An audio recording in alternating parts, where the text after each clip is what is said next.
देश की सर्वोच्च अदालत यानी कि सुप्रीम कोर्ट हमेशा से जनमानस को नए जमाने के मुताबिक मोड़ने की महत्वपूर्ण भूमिका बखूबी निभाती रही है। इसी कड़ी में सुप्रीम कोर्ट ने पिता की अपनी कमाई संपत्ति में बेटियों के अधिकार को लेकर एक बड़ा फैसला दिया है। देश की शीर्ष अदालत ने हिंदू परिवार की बेटियों को उस स्थिति में अपने भाइयों या किसी अन्य परिजन के मुकाबले पिता की संपत्ति में ज्यादा हकदार बताया है।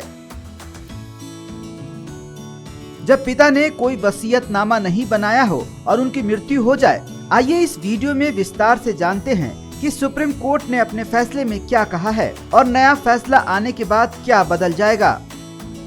सुप्रीम कोर्ट ने पिता की संपत्ति पर बेटियों के अधिकार को लेकर अपने फैसले में कहा है कि संयुक्त परिवार में रह रहे व्यक्ति की वसीयत लिखे बिना मौत हो जाए तो उसकी संपत्ति पर बेटों के साथ उसकी बेटी का भी हक होगा।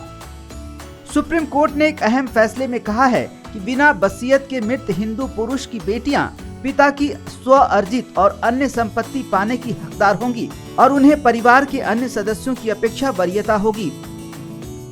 न्यायमूर्ति एस अब्दुल नाजीर और न्यायमूर्ति कृष्ण मुरारी की पीठ ने कहा कि हिंदू पुरुष ने वसीयत नहीं बनाई हो और उसकी मृत्यु हो जाए तो उसे विरासत में प्राप्त संपत्ति और खुद को अर्जित संपत्ति दोनों में उसके बेटों और बेटियों को बराबर का हक होगा। कोर्ट ने साफ कहा है कि अगर कोई हिंदू पुरुष का पुत्र नहीं हो और वसीयतनामे के बिना उसकी मृत्यु हो जाती है तो उसकी विरासत और स्व अर्जित संपत्तियों पर उसकी बेटी का अधिकार उसके चचेरे भाई के मुकाबले ज्यादा होगा। कोर्ट ने ऐसा इसलिए कहा क्योंकि मिताक्षरा कानून में सहभागिता और उत्तरजीविता की अवधारणा के तहत हिंदू पुरुष की मृत्यु के बाद उसकी संपत्ति का बंटवारा सिर्फ पुत्रों में होगा और अगर पुत्र नहीं हो तो संयुक्त परिवार के पुरुषों के बीच होगा। दरअसल तमिलनाडु की एक महिला की याचिका का निपटारा करते हुए जस्टिस एस अब्दुल नाजीर और जस्टिस कृष्ण मुरारी की पीठ ने 51 पन्नों का फैसला दिया है।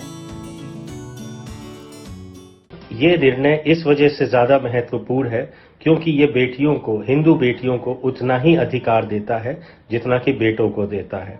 सामान्य रूप से ये फैसला आज के हिसाब से इसलिए भी महत्वपूर्ण है क्योंकि इसमें ये भी कहा गया है कि मिताक्षरा स्कूल ऑफ थॉट में जो बराबरी की बात कही गई है ये उसको भी लागू करता है।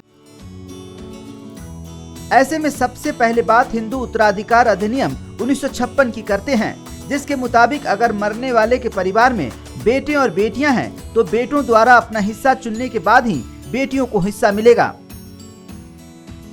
हालांकि अगर बेटी अविवाहित, विधवा या पति द्वारा छोड़ दी गई है तो कोई भी उससे घर में रहने का अधिकार नहीं छीन सकता, लेकिन अपनी ससुराल में रह रही विवाहित महिला को इसका अधिकार नहीं मिलता है। दरअसल लोकतांत्रिक व्यवस्था में वक्त की जरूरतों के मुताबिक नियमों कानूनों में बदलाव की अनिवार्यता को नजरअंदाज नहीं किया जा सकता है। यह अलग बात है कि कभी किसी देश की पूरी आबादी किसी भी बदलाव के पक्ष में पूरी तरह सहमत नहीं होती है। हर फैसले, हर बदलाव का विरोध करने वाला भले ही छोटा सा लेकिन एक वर्ग तो होता ही है। बावजूद इसके अग्रणी लोकतांत्रिक संस्थाओं को व्यापक जनहित में कड़े और बड़े फैसले लेने ही पड़ते हैं। सुप्रीम कोर्ट भी वक्त वक्त पर ऐसे फैसला लेता रहता है। ब्यूरो रिपोर्ट, ओजांग टाइम्स।